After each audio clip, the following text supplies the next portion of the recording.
मजा आएगा ना भिड़ो।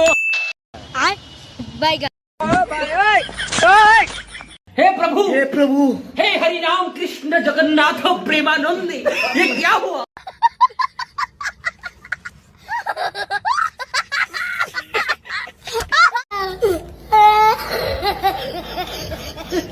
हेलो पीछे देखो पीछे।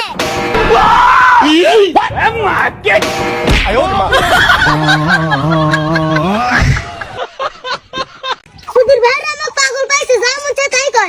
কিরে জিরো রাগি আসো মনে হচ্ছে। শালা মাস্টার কইছে ভিক্ষা না করে পড়াশোনা করলে পুলিশের চাকরি পাবো। তে মাস্টার তো ঠিকই কইছে। মাস্টার তো আমার থেকে বেশি পড়াশোনা জানে, ও তো পুলিশের চাকরি পেল না। আর পড়াশোনা করে কি ভালো হবে? মাস্টারই তো পুলিশের চাকরি পায়নি, তাহলে আমি কিভাবে পাবো?